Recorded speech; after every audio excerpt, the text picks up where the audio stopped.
अरे ये लोग कौन है और मेरे घर के बाहर ऐसे कैसे सो रहे हैं? ओ हेलो, आवाज आ रही है मेरी? उठो। मैं बताती हूँ। समझ नहीं आ रहा क्या? इतनी देर से आवाज लगा रही हूँ, इतनी गहरी नींद में सो रहे हो? अम, माफ कर दीजिए, वो हमारी आंख लग गई थी। बहुत दूर का सफर करके आए हैं ना हम, इसीलिए। अच्छा, आंख लग गई थी तो कहीं और जाके सो जाते। मेरा ही घर मिला था तुम्हें सोने के लिए।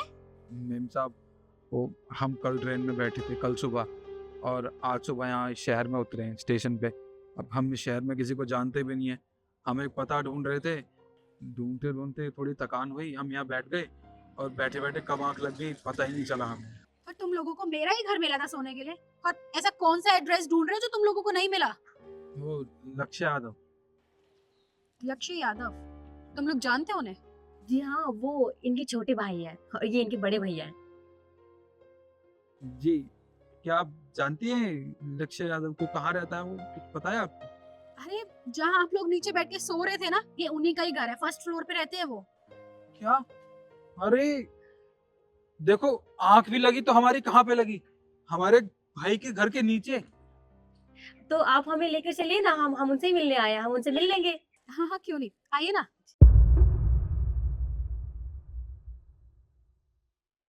आपने बताया ना वो यहाँ रहते हैं, तो आप उन्हें बुला दीजिए, हम उनसे मिलकर गांव वापस चले जाएंगे। वो क्या है ना, वो अभी तो नहीं आ सकते क्योंकि ऑफिस गए हैं किसी जरूरी काम से। तो आप लोग उनका इंतजार कर लीजिए, वो शाम को आ जाएंगे। शाम को आएंगे तो ठीक है, फिर हम शाम को ही आ जाएंगे, हम चलते हैं। अरे आप लोग कैसी बातें कर रहे हैं? और आप लोग कहाँ जाएंगे? बाहर इंतजार करेंगे, लोग देखेंगे तो बातें बनाएंगे। और लोगों का छोड़िए, अगर आप लोगों के भैया ने आप लोगों को देख लिया कि उनके भैया भाभी बाहर उनका इंतजार कर रहे हैं अंदर बैठने की बजाय, तो उन्हें कैसा लगेगा? बुरा लगेगा ना। उनको बुरा लगेगा तो आपको इतनी फिक्र क्यों हो रही है हमारी? आपको इतना बुरा क्यों लग रहा है अगर हम बैठेंगे भी तो बाहर? वो क्या है ना, मैं उनकी वाइफ हूँ। छुटकी बहुरिया, तुम हो? छुटकी? आ, हम समझाते हैं, गांव में ना वो छोटी बहू को छुटकी ही बोलते हैं। और मैं तुम्हारी जेठानी, बताया होगा लक्ष्य ने। हाँ, बताया तो था उन्होंने। देखो बहुरिया, तुम तो जानते हो, घर परिवार तो उनका गांव में है ना। उनकी माँ बाबूजी उनसे कितना प्यार करते हैं। उनके इंतजार में वो, उनके बाबूजी चल बसे। उनकी तबीयत बहुत खराब हो गई थी। हम तो आए थे उनसे मिलने कि हम उन्हें गांव वापस लेके चलते हैं। उनकी माँ उनको बहुत याद करती है, दिन रात बस उसका ही नाम जपती रहती है। कब आएगा, बस यही बोलती रहती है। और शादी भी कर ली, बताओ, बुलाया भी नहीं हमें।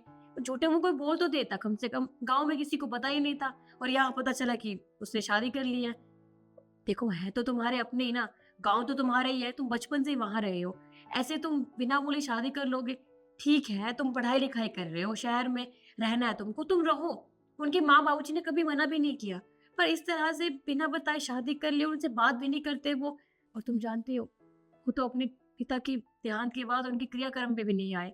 उनकी माँ पे क्या गुजरी होगी? 2 बार दिल का दौरा पड़ चुका है उन्हें। लेकिन इन्हें फिक्र ही नहीं है, इन्हें कुछ पता ही नहीं है।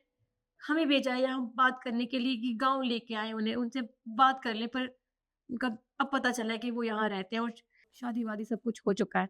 और उनको पता चलेगा तो कितना बुरा लगेगा, बताइए? दीदी ऐसी कोई बात नहीं है जैसा आप लोग समझ रहे हैं। वो आप लोगों को बहुत याद करते हैं। और जब पिताजी का देहांत हुआ था तो वो आना चाहते थे। और आना चाहते क्या है? अरे वो उनके पिता थे, वो जरूर आते। पर हमारे यहाँ पे सिचुएशन इतनी खराब थी, उन्होंने बाहर लोन ले रखा था, जगह जगह पैसे उधार ले रखे थे। लोग घर में डेली हमें धमकियां देने आते थे, धमकी भरे फोन करते थे। हम सच में बहुत परेशान थे, हमारा घर से बाहर निकलना बहुत मुश्किल था। लेकिन अब परेशान होने की कोई बात नहीं है। फिलहाल सब कुछ अच्छा है और हमारा काम भी अच्छा चल रहा है। उन्होंने कहा था कि हम गाँव जाएं, और उनकी कभी हिम्मत नहीं पड़ी। वो बहुत सोचते हैं कि अब मैं गाँव जाऊंगा तो लोग तरह तरह की बातें करेंगे, बोलेंगे अपने बाप की क्रियाक्रम पे तो नहीं आ पाया और अब देखो मुंह उठा के चला आ रहा है। पर बहुत बार उन्होंने कोशिश भी की थी, आप लोगों को फोन भी मिलाते थे, नंबर भी डायल करते थे, पर उनके अंदर कभी हिम्मत नहीं आई कि वो आप लोगों से कभी बात कर पाए, आप लोगों को कभी मुंह दिखा पाए। लेकिन अब आप लोग आ गए हैं ना, तो हम लोग सब साथ में गाँव चलेंगे। मैं भी माँ जी से मिल लूंगी, गाँव घूम लूंगी, मैं भी कभी नहीं गई हूँ वहाँ पे। और शाम तक तो ये आ ही जाएंगे, और आप लोगों को देख के उनकी हिम्मत बढ़ेगी और वो जरूर चलेंगे। इसका मतलब मैं गलत था। मुझे तो अब तक यही लगता था कि मेरा छोटा भाई शहर जाके हमें भूल गया होगा, पर ऐसा कुछ भी नहीं है। उसकी तो कुछ मजबूरी थी जिसकी वजह से वो हमसे बात भी नहीं कर पाया, ना हमसे मिलने गाँव आ पाया। मैं गलत था, मुझे अपने भाई के बारे में ऐसा नहीं सोचना चाहिए था। जी भैया, वो आपको सच में बहुत याद करते हैं, माँ जी को, आप लोगों को, सबको। पर कोई बात नहीं, अब परेशानी की कोई बात नहीं है। आप लोग आराम कीजिए, मैं गर्मा गर्म चाय बना के लाती हूँ।